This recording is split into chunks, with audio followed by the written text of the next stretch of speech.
Bom dia, classe. Bom dia.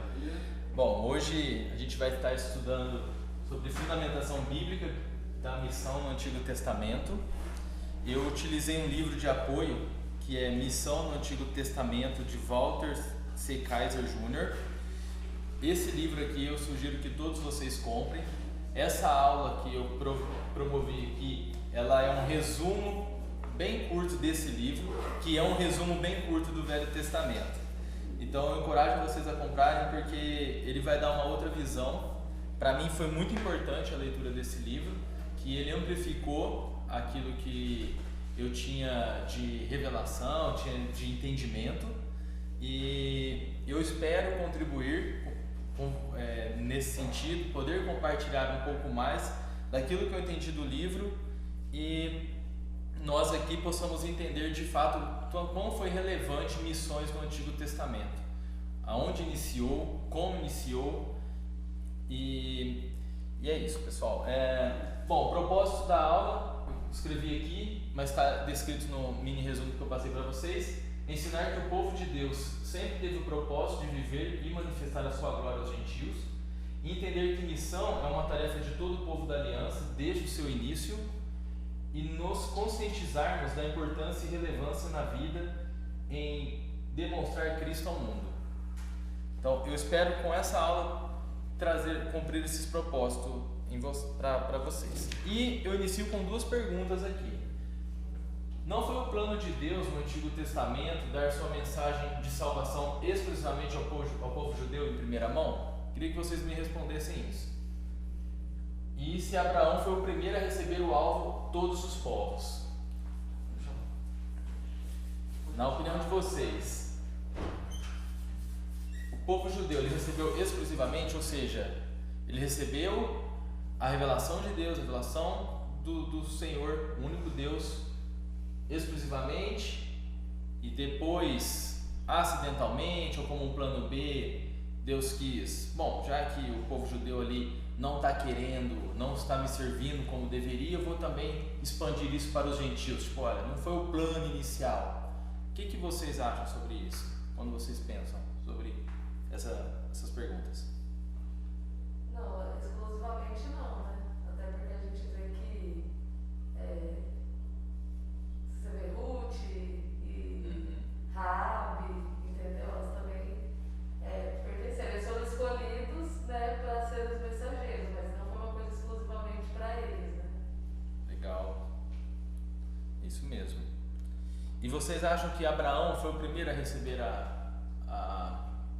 missão, ou receber o alvo para todas as nações? Onde vocês acham que iniciou a missão para a introdução das outras nações, a introdução dos gentios, na opinião de vocês?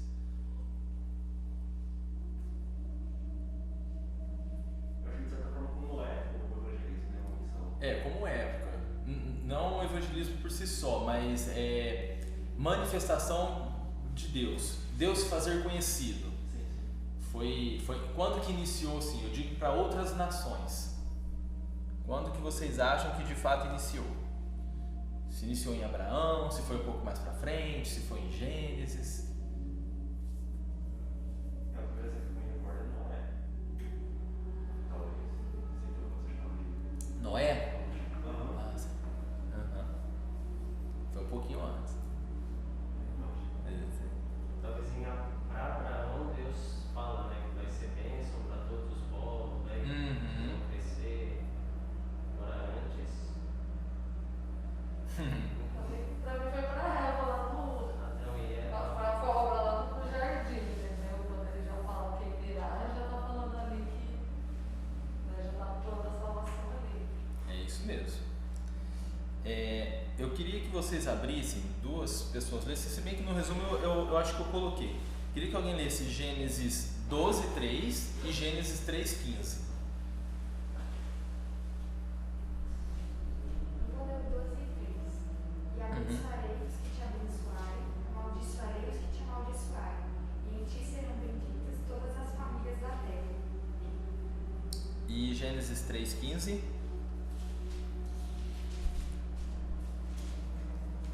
Porém, inimizade entre ti e a mulher, e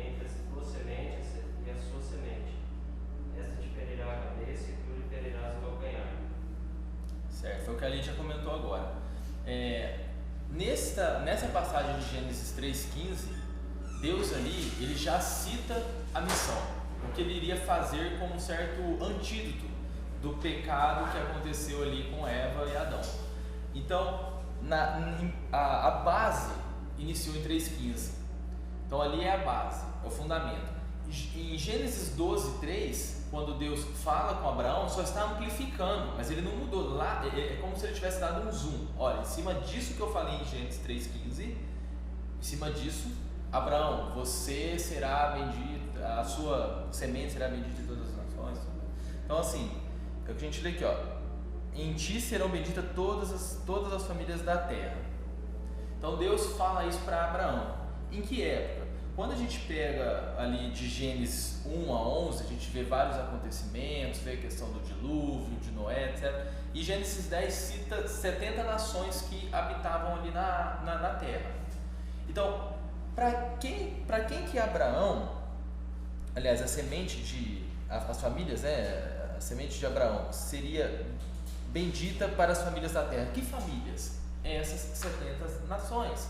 Então, o povo hebreu, ele manifestaria a glória de Deus para quem? Para essas 70 nações. A gente vai observar que nunca foi algo exclusivo só para o povo hebreu, só para a nação de Israel. Pelo contrário, a nação de Israel ela era utilizada, ela era o sacerdote, ela era quem ministrava para essas nações. Ou seja, desde Gênesis 3, Deus já tinha colocado como propósito manifestar tanto para as outras nações quanto para o povo hebreu, judeu, os filhos de Israel. Alguém pode ler Êxodo 19, de 4 a 6? Por gentileza. Êxodo 19, de 4 a 6.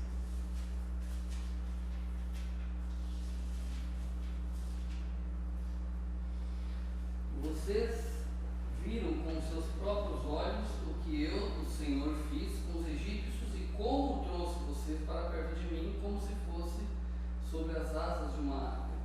Agora, se me obedecerem e cumprirem a minha aliança, vocês serão o meu povo. O mundo inteiro é meu, mas vocês serão o meu povo, escolhido por mim. Vocês são um povo separado somente para mim e me servirão como sacerdotes. É isso o que você dirá aos israelitas. Legal. Deus fala ali de reino de sacerdotes, né? E isso serve para Israel ou para o mundo inteiro? E eles deveriam ser testemunhas ativa ou meramente passiva? Só para amplificar a minha pergunta para vocês. A obra de Israel, o testemunho de Israel, ele era centrípeta, ou seja, eles exerciam a doutrina, eles exerciam os mandamentos de Deus, algo fechado entre eles, ou eles exerciam de uma forma centrífuga para que as nações pudessem ver e as nações pudessem também se arrepender? Na opinião de vocês, como que Israel, como que Deus desejava que Israel exercesse esse sacerdócio? A minha opinião é que eu não sei. Para mim é que fala, você será o meu testemunho pessoal dentre todas as nações. Então é algo para ser mostrado para fora, né? Não só para eles, mas que eles fossem um modelo. No futuro sim, né? Não, ao presente. Para Ao as presente. nações que estivessem Naquele túnel. Sim. Não só no futuro. Tá? Não só no futuro, exatamente. É isso mesmo. Ou seja, desde aquele instante, aliás, até antes, né? Como a gente viu em Gênesis 3,15, Deus já tinha proposto que as outras nações seriam alcançadas. Então aqui ainda mais, ele reforça qual foi a responsabilidade de Israel. A responsabilidade de Israel era ser como sacerdotes do reino de Deus, ministrando as outras nações, né? Eu já tive uma compreensão errada sobre esse assunto. Em que sentido? De achar que o povo judeu recebeu a promessa, né? o povo judeu, ele não cumpriu com os propósitos, ele não foi fiel a Deus, então Deus expandiu isso para os gentios no futuro. Acho que todo mundo provavelmente já ouviu isso. E não é isso. Então isso muda completamente, porque até mesmo cai por terra, que esse ditado pentecostal, o judeu achar que eles são superiores aos gentios. Diante de Deus, Deus não faz acepção de pessoas. Existem tarefas, né? O povo judeu tinha uma tarefa de ser o sacerdócio, mas Deus não faz acepção de pessoas. Então, o intento de Deus era que todas as nações fossem salvas, né? Através do sacerdócio real. Alguns seriam salvos, outros não, mas... Oi? Tem uma dúvida, então, no caso, o povo escolhido, não é exatamente o povo escolhido para a salvação, mas o povo escolhido para um encargo específico. Sim, exatamente. De ministrar a glória de Deus, manifestar a glória de Deus, quem é Deus, demonstrar isso às nações, ensinar as nações, sabe? Então esse era o propósito do povo hebreu, dos filhos de Israel. E isso daí foi muito esclarecedor para mim, né? E era um testemunho que a gente chama de centrífugo, ou seja, de dentro para fora. A intenção era, o povo de Israel, os filhos de Israel receberam as instruções, manifestavam a glória de Deus, e isso tinha que ser expandido.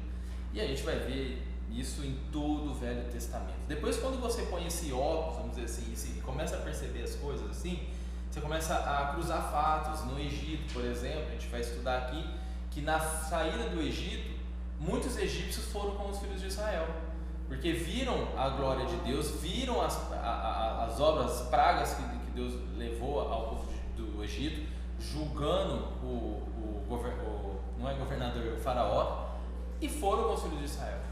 E a gente vai ver que Deus determinou também algumas questões aos estrangeiros, né? Então, assim, desde lá já era o intento de Deus.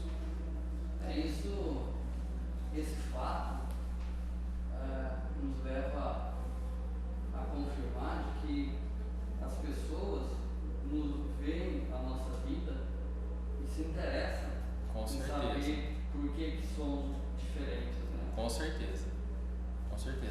Eu sempre avalio sobre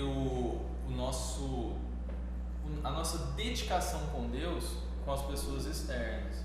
Ou seja, em meio ao seu trabalho, você é visto como uma pessoa qualquer do mundo, ou eles percebem que é algo diferente em você? Eu digo em posturas. Você não vai chegar do nada levando a Bíblia e fazer a pessoa engolir o Evangelho. Não é, você demonstra sua fé por obras, né? Com respeito, com empatia. Lógico, orar pelas pessoas do seu trabalho, para que Deus dê oportunidade para você semear e ali pregar o Evangelho, né? Mas assim como Israel recebeu essa missão, nós temos também.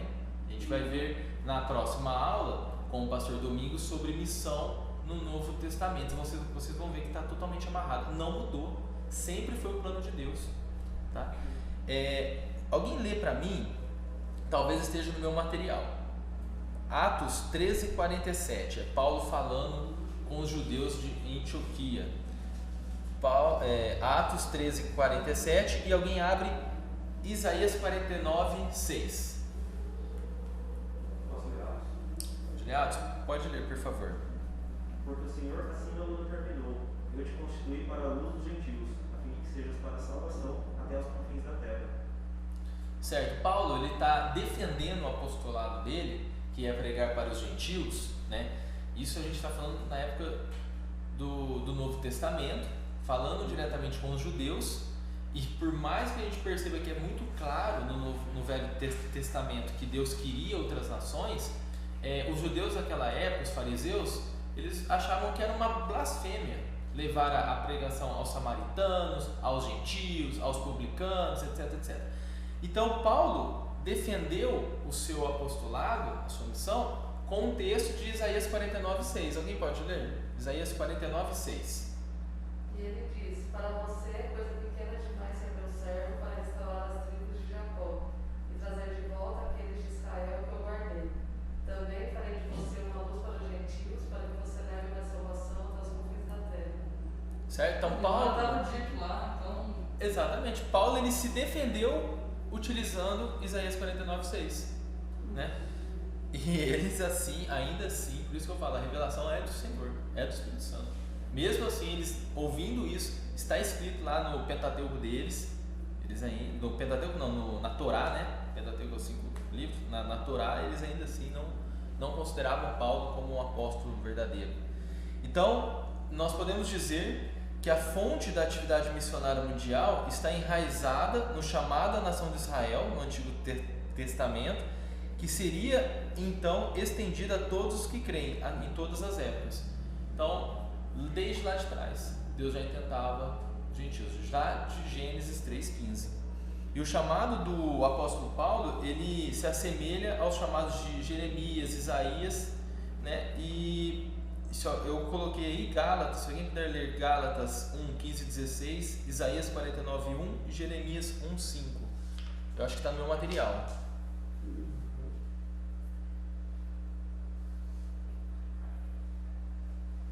Quer para ler? Isso, para ler, por favor. Vou ler Gálatas. Mas quando aprove a Deus, que desde o ventre de minha mãe me separou e me chamou pela sua graça, revelar seu Filho em mim, para que o pregasse entre os gentios, não consultei a carne nem o sangue. Já tinha mais? Ou era até aí? Aí, isso, é 15:16. Peraí. Faltou aí. Faltou? Acho que eu coloquei só 15. Talvez sim. Chegando lá.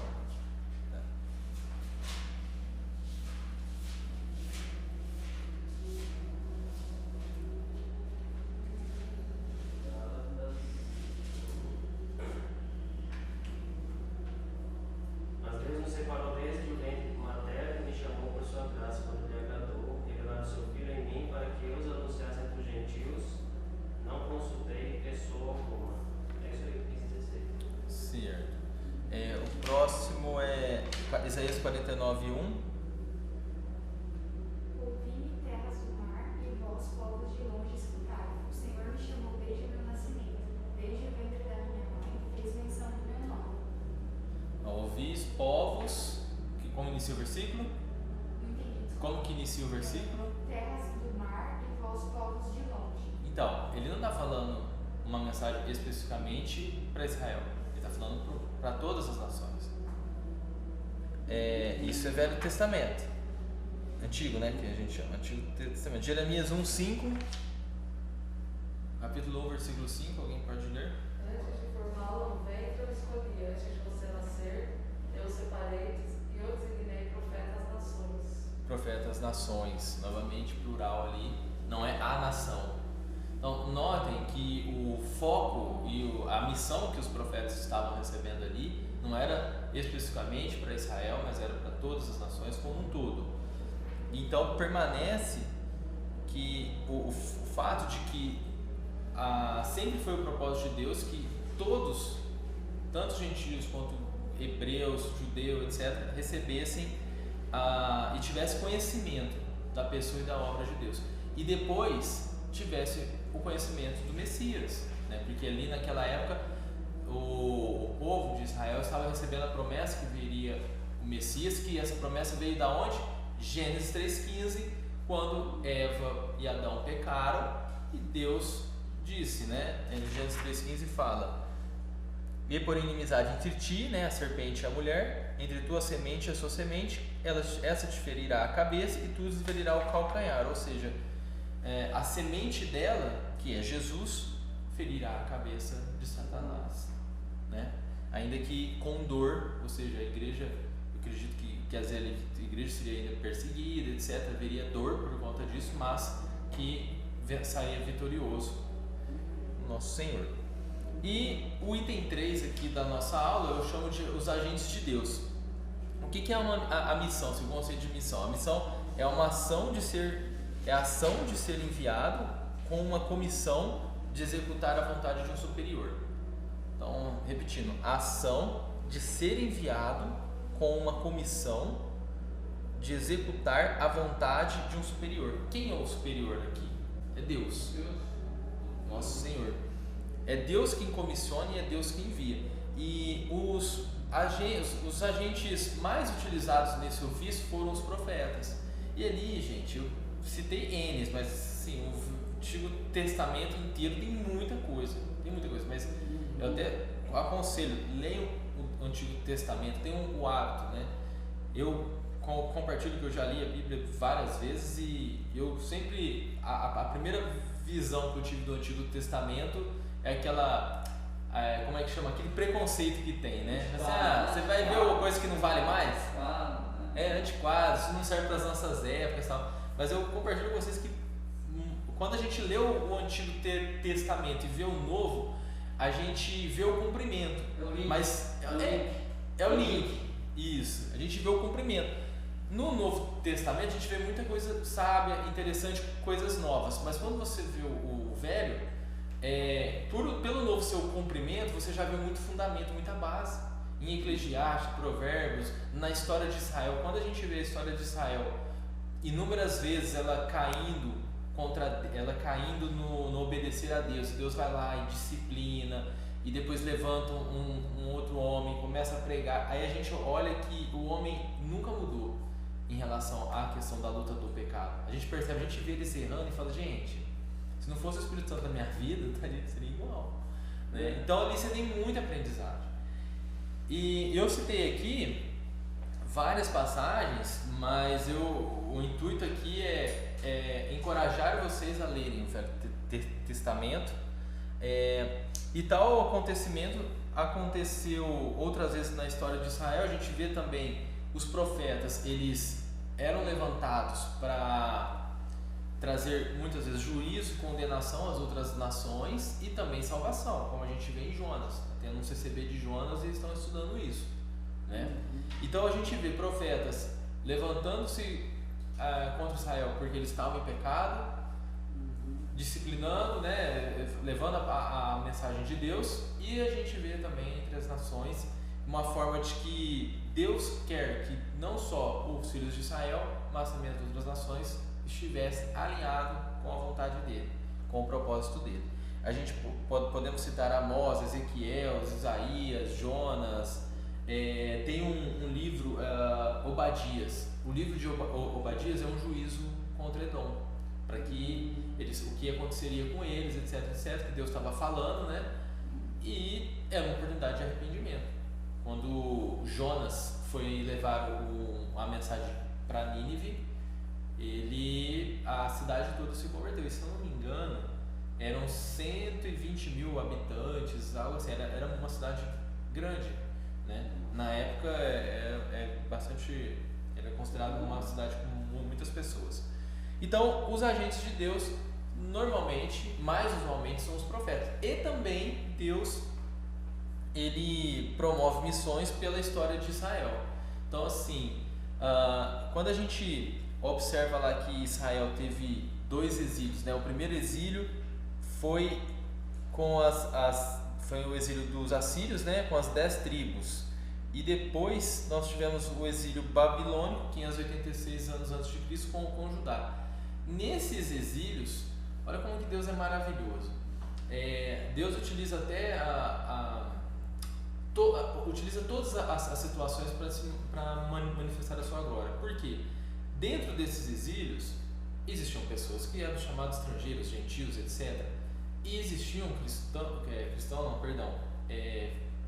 judeus tementes a Deus, né? Dentro desse povo que foi exiliado. Ou seja, era uma oportunidade de, mais uma vez, a palavra ser disseminada entre as nações. Então Deus estava disciplinando Israel, e Israel vinha de uma época de idolatria, levou eles para o exílio, passou lá por vários anos. Se eu não me engano, o último exílio foram 70 anos, acho que era isso. E por esse período houve situações como essa. Então assim, o autor do livro, ele até compartilha uma opinião dele, que ele fala que a esperança dele é que a teologia formada em 12:3, né, que é quando Deus coloca uma promessa na vida de Abraão, é que a missão era um programa divino para glorificar o Senhor, trazendo salvação a todos os tipos e povos da terra. Então, Deus queria já, utilizando a semente de Abraão, que as nações conhecessem a Deus. Vemos, por exemplo, no Egito, quando eu comentei com vocês. Alguém pode abrir Êxodo, capítulo 22, versículo 21? Êxodo, capítulo 22 e versículo 21, por gentileza.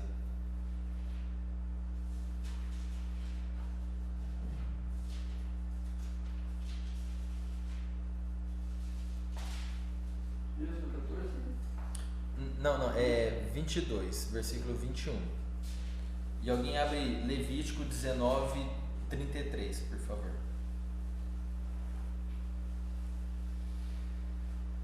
Vamos lá, Êxodo 22, 21. Não maltratem nem persigam um estrangeiro que estiver morando na terra de vocês. Lembrem que vocês foram estrangeiros no Egito. Não maltratem as viúvas nem os órfãos. Se vocês os maltratarem, eu, o Senhor, os atenderei quando eu despedir socorro. Eu ficarei irado e matarei vocês na guerra. As suas mulheres ficarão viúvas e os seus filhos ficarão órfãos. Eu quero chamar a atenção para o início, né? Deus fala, lembre-se que tratem bem o estrangeiro, porque vocês foram estrangeiros na terra do Egito. Ou seja, vocês eram como eles. Vocês já tiveram na pele deles, né? Então, note-se ali uma preocupação, porque se a salvação fosse exclusiva aos filhos de Israel, neste momento Deus diria: expulse os estrangeiros do vosso meio, né? E não foi isso que Deus disse. Em Levítico 19, 33, Quando o estrangeiro viver na terra de vocês, não maltratem. entendo? Outro exemplo, vou falar de Salomão, filho de Davi, que é 1 Reis 8, 41 a 43, se alguém puder abrir.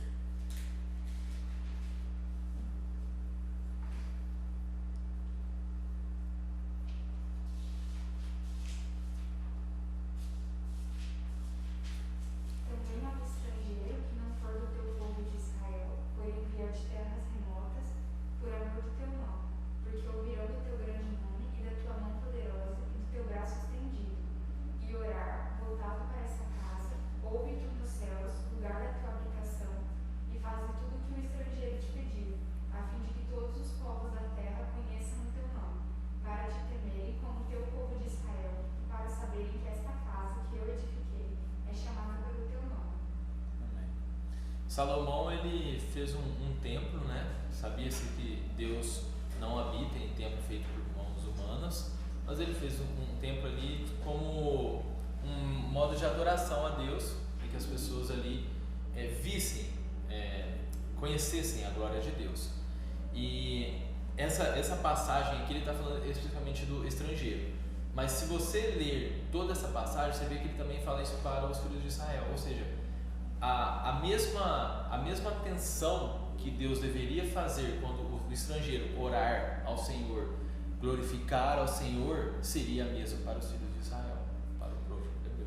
Então, essa ênfase que está dando aqui ao povo estrangeiro, Deus está cuidando de um modo especial para ele, nessa questão de povo estrangeiro, porque existia no meio judeu ali um preconceito contra Provavelmente. as pessoas que não eram judeus. Sim, a gente vê isso no Novo Testamento com os fariseus, então com certeza sim. Existe talvez aquele preconceito de primazia, tipo, veio primeiro para mim, você é um plano B, etc. Mas Deus, ele demonstra ali que não existe isso, Deus não faz isso de pessoas. Existiam responsabilidades, a gente tem que sim afirmar que primeiro veio, vamos dizer assim, o sacerdócio foi pelos filhos de Israel, né? Ou seja, era dever deles, responsabilidade deles, né? Fazer isso. Vamos dizer assim. E era o menor povo, quando Abraão veio de um homem só, de Abraão, né? Naquela época, olha só que interessante, existia 70 nações e Deus pegou um homem e da semente dele seria para manifestar a graça em cima dessas 70 nações. Não, só estava vendo o versículo 34 de Levítico. Sim. Ele continua falando: o estrangeiro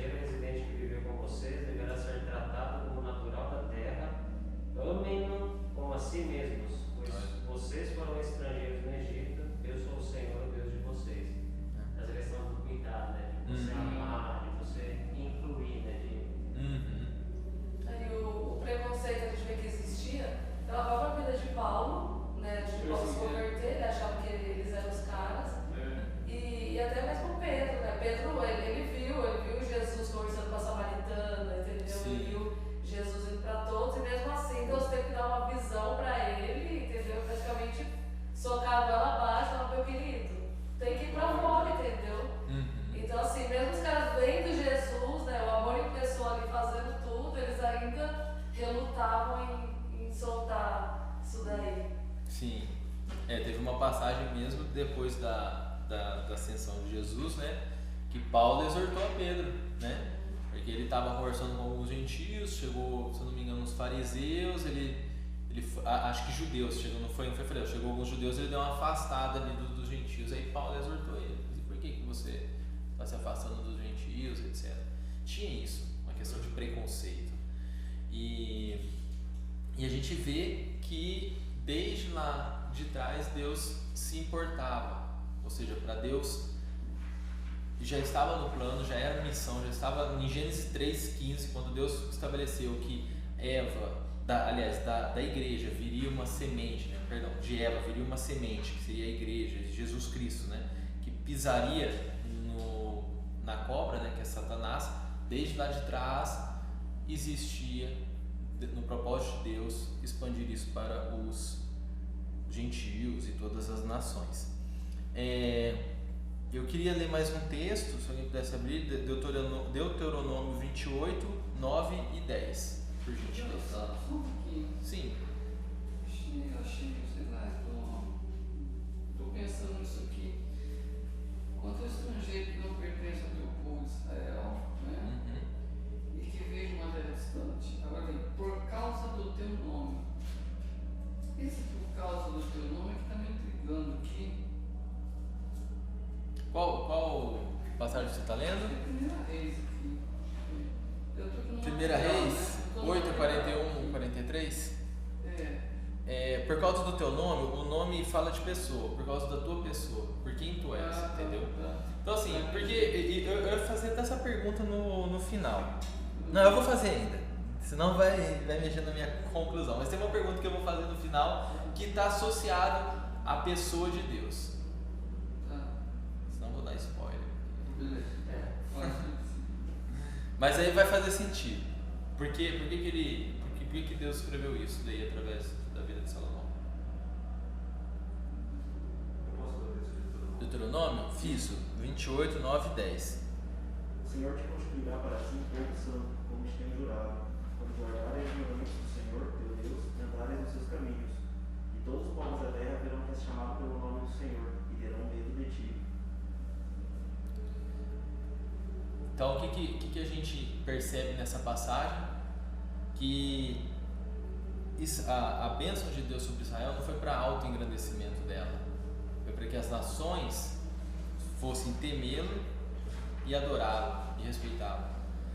Ou seja, os filhos de Israel, eles foram um agente de Deus na manifestação da palavra, né? E da manifestação da palavra, da obra, da pessoa de Deus. Ou seja, Deus se fez conhecido aos filhos de Israel, e os filhos de Israel deveriam fazer com que Deus fosse conhecido entre as nações. A pessoa de Deus, quem Deus é. E vocês olhando isso, sabendo disso agora, que desde lá do princípio Deus queria que tanto os gentios como, aliás, os filhos de Israel, ou seja, todas as nações, Deus queria que todos soubessem da sua glória, da sua pessoa, da sua obra. O que isso significa para vocês? O que isso demonstra em relação à pessoa de Deus? Porque ali a gente está vendo a vontade de Deus expressa. O que isso, quando vocês pensam nessa situação, o que vem à mente? Na minha mente vem de que Deus, o plano era para o homem, independe de que nação ele fosse, desde o início, né? Então, assim, macro, né? Na visão macro eu penso assim, existiu alguns preconceitos de nações e nações, mas desde o início Deus sempre quis isso para o homem, né? Em si, independente. Essa é a pergunta? É, isso mesmo. A pergunta se você entendeu. É isso mesmo. O que vem à mente quando vocês pensam assim, nossa, eu achava que o povo gentil entrou no plano de conhecer a Deus no meio do caminho, mas não, foi lá no início. Eu já ouvi muito essa questão assim, o povo judeu não rejeitou, por Sim, isso exato. Ouvi muito isso. Mas muito, eu vi Mas muito. pelo que eu estou lendo aqui, não é isso mesmo. Exatamente. Desde o início Deus tinha Desde o povo que não início. era judeu. Exatamente. Eu acho que a confusão vem um pouco também de quando Deus fala várias vezes, é porque Deus tem várias promessas, tem as incondicionais que vai acontecer e tem as condicionais. Então tem várias vezes que Deus falou para eles, né? Mas vocês me abandonaram, ou quando eles abandonam, Deus relembra eles, mas porque vocês me abandonaram, agora, tipo, eu vou te entregar para as nações e tal. Então, eu acho que a gente associou isso e com esse orgulho judaico que o pessoal tem, entendeu? De, tipo, de achar que eles são. Eu lembro que o professor de missões ele sempre falava isso, falava, gente, só põe uma palavrinha na frente. Povo escolhido, normalmente eles colocavam um ponto, né? Não, mas é um povo escolhido para. Eles têm um propósito ali, né? Então isso daí já muda. Como a gente entende, eles, é lógico agora o nosso papel como igreja, mas ao mesmo tempo, o que eles deveriam entender, né? Nós somos escolhidos, nós somos queridinhos, né? Mas porque a gente tem uma missão aí. Eu acho que esse filme decorre também de uma leitura que a gente faz até no capítulo 1 de João. Eu, por exemplo, durante uma parte da minha caminhada, eu achava que existia uma relação de causa e consequência. Ele veio para os que eram seus e os seus não receberam. Então, pelo fato dos seus não terem recebido, aí Ele eles só não está receberam. comentando que os seus não receberam, ponto. Então, como eles não receberam, então Não é ganharam problema. direito, ganharam Sim, então, sim. o título não é bem assim, né? Exatamente. Então, eu já ouvi até em pregação falar assim, ó, assim, ainda bem que eles não receberam porque foi só assim que a gente conseguiu ser salvo. Sim, Não sim. é algo do tipo. Infelizmente, a gente já teve esse ensino. Eu confesso para vocês, eu já tive isso. E isso mudou. E sendo bastante sincero com vocês, depois do estudo desse livro aqui, que eu compartilhei, que eu acho que todos deveriam ter, eu sabia que lá no fundo Deus não fazia acepção de pessoas, eu sabia que Deus quis também as outras nações, mas esse livro, ele explicou o porquê e aperfeiçoou, porque tinha coisas que assim, nossa, é verdade, tipo, em Gênesis 3,15, quando Deus fala o que vai acontecer, ele já está incluindo ali todas as nações. E em Abraão isso é amplificado, então foi de crescimento, aprendizagem, né? E é importante nós sabermos isso é muito importante, porque isso daí, gente, não é um mero detalhe, mas isso daí demonstra muito a pessoa de Deus. Isso demonstra que Deus lá no início, Ele gostaria de todas as nações, lá no início. Isso mostra a pessoa de Deus, isso quebra esses negócios de falar, não, porque o povo gentil tinha um plano B, por isso que o povo judeu não gostava muito, o povo judeu era orgulhoso. Assim, o povo judeu, deixa eu te falar, você era um sacerdócio, já desde lá de trás Deus te queria. E trazendo toda essa questão do Antigo Testamento, como que vocês levam isso hoje para os dias atuais? Como que vocês podem trazer esse ensino que houve lá, a mensagem de Deus, o que Deus quis, o objetivo de Deus, o propósito de Deus para os dias atuais? O que vocês têm a dizer assim? O que vocês poderiam trazer assim? O que tem assim de coincidência, tá? Pode ser usado com coincidência. Eu acho que ainda tem muito cristão que pensa assim, que meio que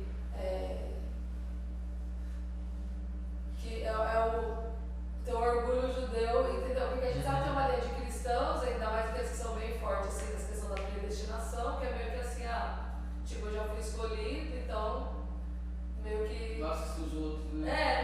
E meio que assim, nem prego evangelho, não preciso pregar, eu já escolhi, sabe, uma coisa assim, tem aquela linha assim, e ao mesmo tempo eu vejo que a igreja ela perdeu isso, entendeu? Eu vejo que muitas igrejas e ministérios, a gente virou um clubinho, entendeu? Então é um lugar que a gente encontra, fala umas coisas bonitas, um conforta o outro, mas a gente não centrípeta. Isso, é para dentro. A gente perdeu esse negócio, tipo assim, não estamos aqui pra gente se sentir bem, pra gente crescer só, né? Apenas. Mas tinha que sair, então eu acho que a gente perdeu um pouco isso, essa visão de tipo assim, não, a gente tá aqui pra espelhar e espalhar a glória de Deus, né? Eu vejo muito algumas pregações do domingo que ele fala assim, gente, pregação e alguns bate-papos, assim, algumas capacitações, ele fala a expressão uns aos outros na Bíblia, né? Tem muita expressão uns aos outros, ajudar uns aos outros, amar uns aos outros. Ou seja, eu vou espalhar o Evangelho, porque eu tenho que amar os outros, cara. Se eu recebi isso, foi legal pra mim, o camarada que corre comigo, o camarada que trabalha comigo, dá uma tristeza de ver o cara naquele vazio, sabe? Naquela vida que não tem sentido.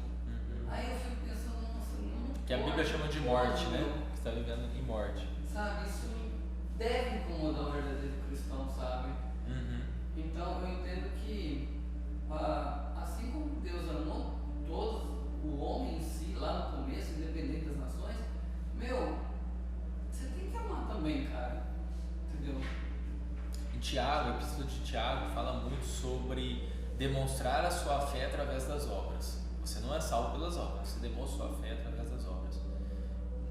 E isso falou muito comigo, porque há um mês atrás eu fiz um estudo aprofundado da epístola. Aquele estudo que você pega parágrafo, lê linha por linha, entende o que está querendo ser dito ali por parágrafo, e isso falou muito ao meu coração, sobre que uma das maneiras de nós pregarmos o Evangelho é em cima de relacionamento. A maneira mais comum, até conversei com o Thiago ali, a maneira mais comum que a gente usa é pregar o Evangelho através de relacionamento. E nós demonstramos a nossa fé através das nossas obras, no nosso proceder, no nosso cuidado, na nossa empatia, no nosso amor, né? Então, continuando, se alguém quiser fazer mais alguma resposta, é em cima disso, trazendo essa responsabilidade que o povo de Israel recebeu nos dias atuais, o que significa para nós. Alguém quiser compartilhar, igual a Lídia falou, a Lídia deu a resposta já. Vocês têm que deixar, às vezes, o pessoal arriscar. Não pode dar a resposta assim, gabarito. O gabarito tem que sair no final. Não, é que isso, por exemplo, pra mim, tô no vídeo, depois o Mário edita aí. Essa é uma classe que pra mim tá cheia, porque muitas vezes quando a gente conversa com os jovens, o pessoal da igreja, sobre missões, sobre evangelismo, a gente ouve muito essa questão, o pessoal tem medo, o pessoal não sabe como, o pessoal...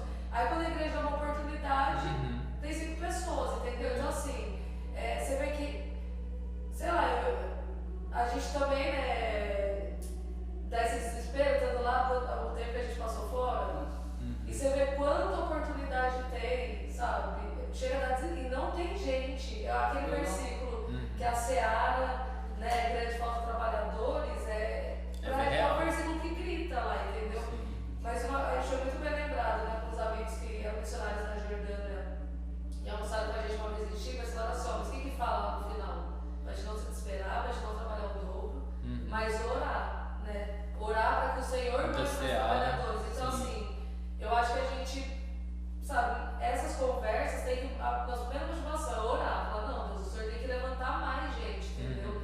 Porque assim, me frustra, não que eu quero ver números, a gente quer ver aqui a sala lotada e tal, mas é que é um assunto que devia ser o coração da igreja, né? E parece que você tem que brigar, que implorar, que ficar de joelho para a galera se envolver nessas coisas. Lídia, eu confesso uma coisa pra você, eu não queria ser você ou o Thiago hoje, nessas horas não, porque, estamos em 3 aqui praticamente, né? Então eu vejo, eu imagino o desespero de vocês quando algo tão importante, né? Que a gente deve desenvolver, né? Por amor uns aos outros, não parece que, né? A gente vê que é a missão principal, né? Vamos dizer assim. É a missão principal, que desde lá no Antigo Testamento, desde Gênesis, Deus queria que fosse manifestada a graça dele, a glória dele, através de como? Do testemunho. Então, gente, só complementando o gabarito, que a Lígia já deu a resposta, o fato que eu trago para mim hoje, em cima desse estudo, é que eu devo saber que a minha vida, seja o Ministério de Missões que eu também estou envolvido, a nossa vida com a igreja, ela deve ter o propósito principal de demonstrar a Deus para o mundo.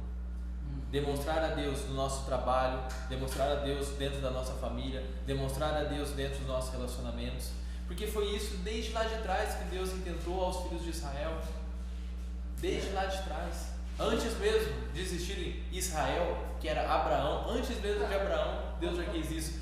Então nós devemos trazer como ensino, o que eu trago para mim? É que assim como Deus demonstrou lá no Antigo Testamento, hoje ainda é a vontade de Deus e é nossa, vamos dizer assim, é o nosso propósito de vida, demonstrar e manifestar a graça de Deus. Então quando Paulo fala assim, acho que é Paulo que fala, né? Eu não vivo, mas Deus vive em mim. Então as pessoas devem me olhar, não vai ver o Júnior, vai ver a glória de Deus. Deve ser assim. Sim. A gente tem que viver, só lembrando Atos 1:8, quando Jesus dá a grande comissão, né? Fala para ser em Jerusalém, em Judéia, Samaria, até os confins da terra. Né? Então, nós como igreja temos hoje, né, que cumprir essa missão em Ribeirão, São Paulo, Brasil e até os confins da terra. Então, tem alguns que ainda vão ser chamados para ir, né, tipo, como missionário enviado, mas a igreja, cada cristão tem a sua responsabilidade de transmitir a glória de Deus aonde quer que a gente vá. Tipo assim, não é uma responsabilidade única da equipe pastoral compartilhar o evangelho. É uma responsabilidade individual, né? Então assim, no nosso trabalho, no nosso dia a dia. Desculpa, Thiago, te cortei. Era isso? Então assim, o Thiago falou ali, eu concordo 100%. Nós temos a responsabilidade individual e tem a questão da igreja, participarmos do corpo da igreja, de ministério. Nós somos agentes. Como se for agente, eu tenho que me considerar um agente. E ter amor. Porque senão se eu fizer, eu acho assim, se eu fizer, porque eu estou cumprindo o que a igreja quer, eu estou cumprindo porque para glória pessoal até mesmo, pode ter isso. Também, por questão social, e você não amar que as pessoas que você está levando, não tem sentido. Tem sentido. E uma coisa que é muito importante, que eu relevo muito, é a questão de fazer algo sabendo que Deus ama, que Deus se agrada. E é nítido que Deus, desde lá de trás, sempre tentou que todas as nações conhecessem Ele. Então, eu sei que Deus ama isso que nós estamos fazendo isso, termos amor pelo próximo, como a gente viu ali, ele falando em Êxodo sobre o respeito ao estrangeiro, como agir com o estrangeiro.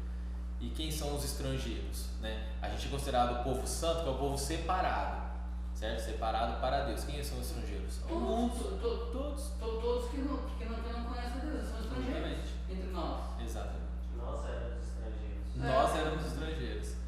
Eu sempre então, falo. O estrangeiro hoje não é o camarada da Dinamarca que está aqui, o russo. Não, é aquele que não está inserido no. Isso. O vizinho seu. É estrangeiro. Seu vizinho é estrangeiro. Ali do lado da sua casa é estrangeiro. Seu colega de trabalho que não é convertido é estrangeiro. Né? Agora, se uma visão mais clara, os estrangeiros que estão entre vocês é o vizinho, é esse aí, o vizinho, o cara que vai. Lembre-se, Israel tinha a missão de demonstrar e manifestar a glória de Deus. Temos demonstrado a glória de Deus para o estrangeiro ao nosso lado? Não, e agora eu vou polemizar, né? Vai lá. Eu que sou da internet, a gente tem que tomar cuidado com o que fala, que eu jogo a coisa vira briga. Mas a gente pensando nisso que você falou, dos estrangeiros.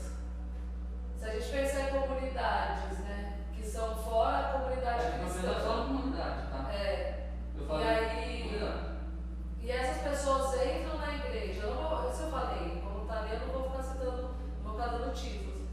Mas hoje, né, se o pessoal dessas comunidades que a gente muitas vezes tem aversão, ou tem uma rejeição, ou tem um preconceito, seja qual for que está aí na sua cabeça, chega agora domingo de manhã, passa por aquela porta, senta do seu lado, qual vai ser a nossa reação?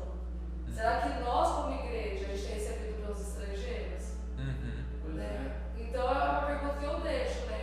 A gente tem na nossa família, né, pessoas que falam assim, ó, eu entrei naquela igreja, a primeira vez é a última, porque os olhares que eu recebi, o jeito que eu me senti, eu não volto mais. Então, é isso que você falou, o estrangeiro não vai receber o garoto de intercâmbio, eu vou receber o canadense para de Cascavel, é fácil, entendeu? Agora é esses daí, é esses que a gente tem esse preconceito.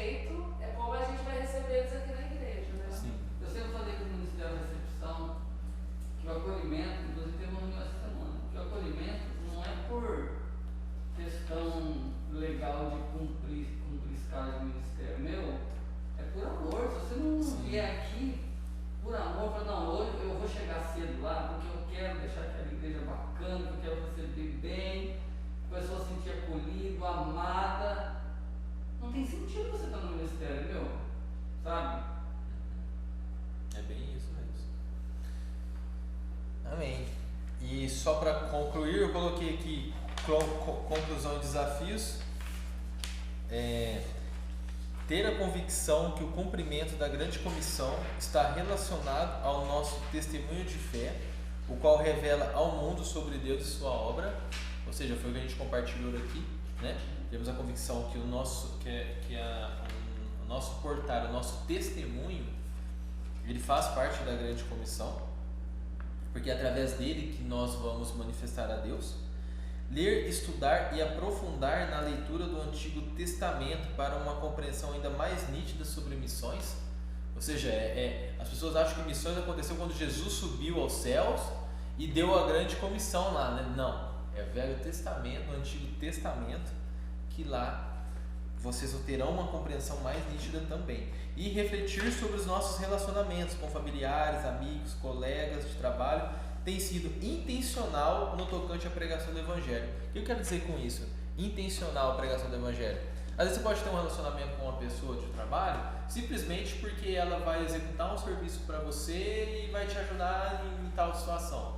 Não, você pode ter esse contato por conta disso? Sim, mas intencionalmente orar pela vida daquela pessoa que agora você está tendo proximidade e ver se ali Deus demonstra, ele abre uma brecha para você pregar o Evangelho e sempre se policiando. Bom, e como a gente faz isso? Gente, quando a gente está envolvido em oração, leitura da palavra, comunhão na igreja, comunhão na celebração coletiva, isso acontece naturalmente pelo Espírito Santo. Não tente você achar que você vai dar um bom testemunho se você não tiver intimidade com Deus. Intimidade está relacionada a relacionamento. Então nós devemos ter relacionamento com Deus, orar diariamente, leitura, conversar com irmãos, participar do ministério. Gente, o tanto que a gente aprende quando a gente está envolvido em ministério, em convívio com os irmãos, é grande. E isso nos contribui para o nosso aperfeiçoamento, sabermos nos portar em Cristo, né? Então, e é importante porque quando a gente conhece a palavra de Deus, conhece a Bíblia, a gente sabe em cada situação como conseguir ali evangelizar, vamos assim dizer, né? Então, a gente vai ter 2 aulas com o Thiago e com a Lídia sobre a área prática de missões, como evangelizar e etc. E vai ser muito bom aí por conta disso. Então é isso, irmãos. Eu já queria manifestar aqui a minha vergonha, cara.